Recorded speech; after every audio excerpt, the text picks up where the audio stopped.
This isn't your average island, and these aren't your average birds. This small, unnamed island is unofficially known as OC Spoils by many and is home to the endangered Black Skimmer. Roman Jessian is the science coordinator for the Maryland Coastal Bays and says these black skimmers need the public's help. Maryland Coastal Bays and the Department of Natural Resources have been monitoring OC Spoils, which is not only home to black skimmers, it is also home to several common tern nests. Due to the island's location just west of Ocean City's navigation channel, boats traveling above 6 knots are a contributing factor to the loss of black skimmers' nests on the island. Maryland Coastal Bays has been working to lower the speed limit around the island. However, it can take up to a year.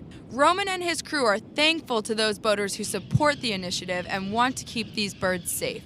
Just the other day, this very boat yelled at them for getting too close to the island, and Maryland Coastal Bays hopes other boaters do the same. So far, out of the 4 pairs of black skimmers on the island, 3 pairs have survived, which Maryland Coastal Bays says is a good number. Reporting in Worcester County, Lauren Holloway, WBOC News, Ocean City.